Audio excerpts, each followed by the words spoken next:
Yes Ramachandra గారు, వరలక్ష్మి గారు ఒక్కసారి నేను మళ్ళీ మీ దగ్గరకు వస్తాను. ఎస్ రామచంద్ర గారు. వినబడుతుంది. ఓకే. అయితే మీరు ఒక్కసారి ఏదో క్వశ్చన్ చేశారు, మళ్ళీ ఒక్కసారి ఎస్ వరలక్ష్మి గారు, క్యామ్ ఆన్ చేసుకోండి. మీరు కనబడట్లేదు, క్యామ్ ఆన్ చేసుకోండి. నా ప్రశ్న ఏంటంటే, కాంగ్రెస్ పార్టీ నేతల నుంచి వస్తున్నటువంటి ప్రధానమైనటువంటి వాదన, సో ఫోన్ ట్యాపింగ్ వ్యవహారానికి సంబంధించిన నిందితులు ఎవరైతే ఉన్నారో వారందరికీ కూడా శిక్ష ఖచ్చితంగా పడుతుంది.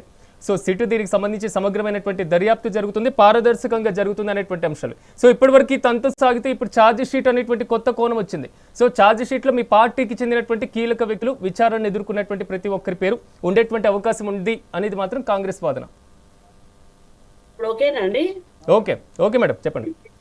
వీడియో ఓకేనా? ఓకేనండి. అయితే ఇప్పుడు ఇది ఒకటేనండి, అందరికి ఇందాక తను కాంగ్రెస్ నాయకులు ఎవరు చెప్తా ఉన్నారు, ప్రభాకర్ రావు అని అదని ఇదని ధ్వంసం చేసిందని మూసీ నదిలో ఇస్తున్నారని. ఎక్కడుందండి సాక్ష్యం మూసీ నదిలో వేసింది? ఒక్కటే అండి, కేసీఆర్ గారు క్లియర్ కట్ గా చెప్తున్నారు. డే ఫస్ట్ నుంచి కూడా ఫోన్ ట్యాపింగ్ విషయంలో ఏం చెప్తున్నారు, ఇప్పుడు కాదు, తరతరాల క్రిత తరంలో కూడా రాజ్యాలు ఏలినప్పుడు కూడా గూఢాచార వ్యవస్థ అనేది ఉన్నదా లేదా? గూఢాచార వ్యవస్థ అంటే ఇది. అప్పట్లో గూఢాచార వ్యవస్థ డైరెక్ట్ వెళ్ళింది. మరి ఇప్పుడు మారుతున్న ఈ కాలక్రమేణా ఇది గూఢాచార వ్యవస్థ కింద ఒక భాగం. ఖచ్చితంగా గవర్నమెంట్ అనేది ఇలాంటిది పెట్టి దాని ద్వారా సమాచార సేకరణ చేస్తుంది. ఎందుకంటే రాష్ట్రం బాగుండాలన్నా, రాష్ట్ర ప్రజలు బాగుండాలన్నా, ఎటువంటి అవకతవకలు జరగకుండా ఇతర రాష్ట్రాల వాళ్ళు, ఇతర దేశాల వాళ్ళు మన మీద ఎటువంటి ప్రయత్నాలు చేసినా, ఏం చేసినా ఈ గూఢాచార వ్యవస్థ ద్వారా తెలిసినట్టు వెనుకటికి, ఇప్పుడు అదే విధంగా ఫోన్ ట్యాపింగ్ వల్ల తెలుస్తుంది. కాబట్టి ప్రతి గవర్నమెంట్, ఇవాళ కాంగ్రెస్ గవర్నమెంట్ కూడా ఫోన్ ట్యాపింగ్ చేస్తుందని కేసీఆర్ గారు చెప్తూనే ఉన్నారు కదా. చేయట్లేదా చెప్పండి అని అడిగారు కదా. మరి ఎక్కడ చేయట్లేదని ఎవరు చెప్పలేదు కదండి. రేవంత్ రెడ్డి గారు చెప్పలేదు కదా చేయట్లేదని. అంత డైరెక్ట్ గా క్వశ్చన్ చేశారు కదా కేసీఆర్ గారు. ఇప్పుడు మీ గవర్నమెంట్ చేయట్లేదా అని. ఏ గవర్నమెంట్ అయినా చేయాల్సిందే, అది మస్ట్, అది చెప్పడం జరిగింది కదా. ఇప్పుడు కావాలని ప్రతి ఎన్నిక రాగానే, ఏదో ఎన్నిక రాగానే డైవర్షన్ పాలిటిక్స్ తీసుకోవడం. ఎందుకంటే మమ్మల్ని ఎక్కడో అంటే వాళ్ళు ఈ పని, ఈ మైండ్ ఇదంతా ఇటు డైవర్ట్ చేయడం. ఎందుకంటే ప్రజలలో పనిలో ముందున్నారు కదా.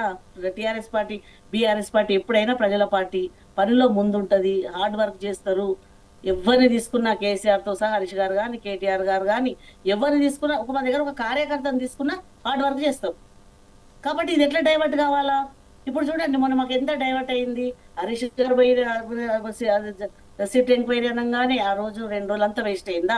ఆ తర్వాత కేటీఆర్ గారు అంటే మాకు మరో 2 రోజులు వేస్ట్ అయిందా? కేసీఆర్ గారు అంటే మరో 3 రోజులు వేస్ట్ అయిందా? కరెక్ట్ మున్సిపల్ ఎన్నికల ముందు మేము ఎంత డిస్టర్బ్ అయినాం, మా నాయకులు ఎంత డిస్టర్బ్ అయినరు. అంటే ఇది వాంటెడ్లీ చేస్తున్నట్టు కదా. అంటే మమ్మల్ని డైరెక్ట్ ఎదుర్కోలేక చేస్తున్నట్టు కదండి ఇది. అంతే కదా. అంటే మిమ్మల్ని డైరెక్ట్ ఎన్నికల్లో ఎదుర్కోలేక ఇలాంటి కేసుల ప్రభావం అంటారు, అంతేనా? అంతే కదండి. ఎందుకంటే ప్రతి పల్లె, మొన్న సర్పంచ్ ఎన్నికలలో కూడా ప్రతి పల్లెలో ఇప్పుడు కూడా చిన్న ఒక ముసలవ దగ్గర నుంచి ఒక ముసలి పండు ముసలి వరకు ఎవరు తీసుకున్నా, మీరు యూత్ లో, మహిళల్లో ఎవరిని తీసుకున్నా ఏం మాట్లాడినరండి మీకు కూడా తెలుసు కదా. ఇది రేవంత్ రెడ్డి గారికి రిపోర్ట్ ఉంటది కదా. ఎందుకు ఉండదండి? కేసీఆర్ చేసిన ప్రతి స్కీమ్ ని మీరు 6 పాయింట్ ఫార్ములా లాగా పెట్టి, 420 బిల్లలాగా ఇచ్చి, ఆ ఒక్క ఫ్రీ బస్ తప్ప ఇంకొకటి చేయనప్పుడు ప్రజలు అమాయకులండి. ప్రజలు ఆల్రెడీ తీసుకున్నారు కదా బెనిఫిట్స్. బీఆర్ఎస్ ద్వారా, కేసీఆర్ గారి ద్వారా తీసుకున్న ప్రతి బెనిఫిట్ ని మీరు డబల్ చేసి, ట్రిపుల్ చేసి, ఎన్నికలలో వాగ్దానాలు చేసి మీరు అధికారంలోకి వచ్చారు. పాపం ప్రజలు ఏమనుకుంటారు? సొంత డబ్బులు ఇవ్వరండి. ట్యాక్స్ రూపకంగా వచ్చిన దాంట్లో మనకు వచ్చిన ఫలాలను పంచడం అవుతుంది. మీరు గూఢాచార వ్యవస్థ గురించి మాట్లాడుతున్నారు. ఓకే, గూఢాచార వ్యవస్థ నక్సలైట్లకు, టెర్రరిస్టులకు సంబంధించింది తీసుకోవాలి, కానీ ప్రైవేట్ వ్యక్తుల దగ్గర, సినీ ఫీల్డ్ వాళ్ళ దగ్గర, పారిశ్రామిక వ్యక్తుల ఫోన్ నంబర్లు, వ్యక్తుల పర్సనల్ గా తీసుకొని ఎంపీల ప్రోగ్రామ్ అంటే ప్రత్యర్థుల ఫోన్ నంబర్లు తీసుకొని బై ఎలక్షన్ లో లబ్ధి పొందే, అంటే అప్పుడు బై ఎలక్షన్ జరిగినప్పుడు బీఆర్ఎస్ గవర్నమెంట్ లో ఉన్నప్పుడు లబ్ధి పొందిందనే విషయంలో వస్తుంది. అదే రకంగా ఎలక్ట్రో బాండ్ రూపకంగా డబ్బులు తీసుకున్నారనే రకంగా క్లియర్ గా కనబడుతుంది కదండి. ఎక్కడ లేని 1500 కోట్ల రూపాయలు సుమారుగా పార్టీ ఫండ్ వచ్చిందండి.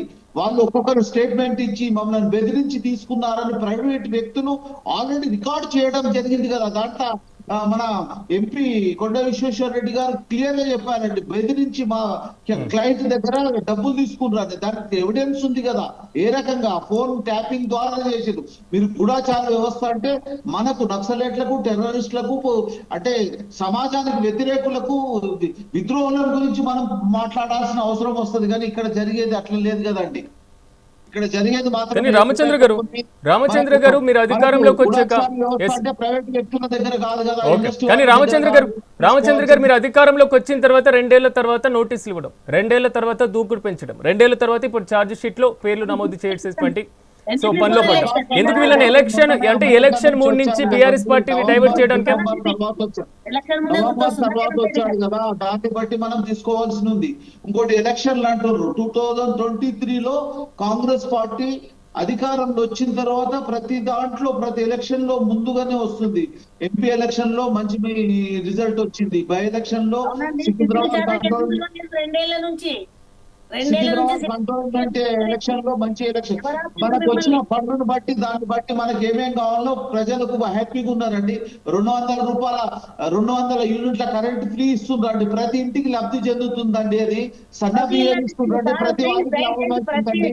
రైతులకు సంబంధించి కూడా ప్రతి ఇల్లు అనకండి, ఏ స్కీమ్ ప్రతి ఇంటికి రాలేదు. ఇదే కాదు, మీరు అంతే వస్తుందండి, గ్యాస్ వస్తుంది, రుణమాఫీ కూడా రుణమాఫీ కూడా ఎవరు చేయకుండా సుమారుగా 30 లక్షల కోట్ల రూపాయలు ఖర్చు చేయడం జరిగిందండి. ఏది కూడా పూర్తి కాలేదండి, అట్లా చెప్పకండి. ప్రాబ్లం ఉండొచ్చు, సుమారుగా 30 లక్షల కోట్ల రూపాయలు ఖర్చు చేయడం జరిగింది కదా. కానీ రామచంద్ర గారు ఇందాక వరలక్ష్మి గారు అన్నారు ఒక్కొక్కటి తీసుకోవడానికి చూపించినట్టు ఎలక్షన్ రాగానే ఒకటి టీవీ సీరియల్ తీసుకోవడానికి నిజంగా అదే జరుగుతాయి. మీరు అధికారంలోకి రాగానే మొదలుపెట్టి ఈ పార్టీకి శిక్షలకు ఉంటే కూడా నిజంగా మీరు రుజువు చేయగలుగుతాడు. అన్ని జరిగిపోయాయి, కంప్లీట్ అయిపోయి ఉండేవి. అంటే అక్కడ ఏం లేదు ఇల్లు కాబట్టి అమెరికా నుంచి రావడానికి పిలిపించి తీసుకురావడానికి, లీగల్ గా తీసుకురావడానికి మనకు నవంబర్ డిసెంబర్ లో వచ్చారండి అతను. అవునండి, ఎలక్షన్ ముందే వస్తున్నాయండి. అదంటే ఆయన వచ్చిన దాన్ని బట్టి వస్తుంది కదా. ఎలక్షన్ లో చెప్తున్నాం, సర్పంచ్ ఎలక్షన్ లో మాత్రం ఖచ్చితంగా చెప్తున్నాను, సర్పంచ్ 70% కాంగ్రెస్ ఉన్నారండి. కవిత ద్వారా మాట్లాడించడము ఇవన్నీ డైరెక్ట్ ఎదుర్కోలేకనే ఇంట్లో చిచ్చు పెట్టి ఇప్పుడు ఆమెను బయటకు తీయడము ఇదే అండి. మరి ఒక మహిళను వాళ్ళ ఇంట్లోకి ఒక ఆడబిడ్డను తెచ్చి బయట పెట్టుకొని ఆమె ద్వారా సాధించాలనుకోవడము మీకు చేత కదా? గవర్నమెంట్ చేతనైతే లేదా? సీఎం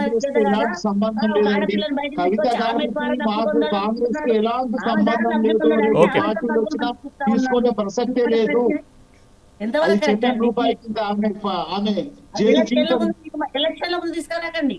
మీకు నిజంగా ఉంటే ఏది ఉన్నా దాన్ని కంటిన్యూ చేయండి. నిజంగా న్యాయానికి, ధర్మానికి, చట్టానికి అందరూ సమానులే.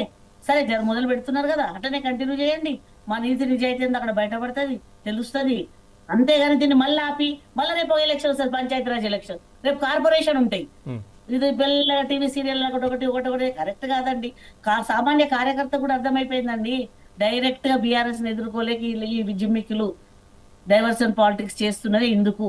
కానీ వరలక్ష్మి గారు ఒకవేళ డైవర్షన్ పాలిటిక్స్ అయితే బీఆర్ఎస్ నేతలే టార్గెట్ అయితే, సో మీరన్నట్లుగా కేవలం బీఆర్ఎస్ ను పూర్తి స్థాయి ఎలక్షన్ మూడు నుంచి పక్కకు తీసుకొచ్చి విచారణల పేరుతో కొంతవరకు ప్రతికూల పరిస్థితులు తేవాలి అనుకుంటే అది మీకు సానుభూతి పరంగా కలిసి వచ్చేటువంటి అవకాశమే కదా. అది తర్వాత విషయం అండి. మేము డిస్టర్బ్ అవుతున్నాం కదా, మా నాయకులు డిస్టర్బ్ అయ్యారు కదా. ఫలితం అనేది తర్వాత అది ప్లస్ అవుతుందా మైనస్ అవుతుందా తర్వాత తీసుకుందాం దాని గురించి. కానీ మేము డిస్టర్బ్ అయినాం కదా పనిలో అందరం. మీరు కూడా ప్రజల ముందు చెప్పుకోవడానికి ఉంటది కదా, ప్రజల ముందు మీరు కూడా చెప్పుకోవడానికి. సో ప్రభుత్వం ఇలాంటి కక్ష సాధింపులు అనేటువంటి అంశంతో మీరు ప్రజల్లోకి వెళ్తున్నారు కదా. 1 minute అబౌవ్ 60 years అంటే ఎక్కడ చేయాలండి? వాళ్ళు ఊరుకున్న ఇంటి దగ్గర చేయాలి, ఇంట్లో చేయాలి కదా. ఆయన అంత లెటర్ పెట్టినప్పటికీ అది చెయ్యకుండా అర్ధరాత్రి నందినగర్ ఇంటికి అతికిచ్చేసి ఎంతవరకు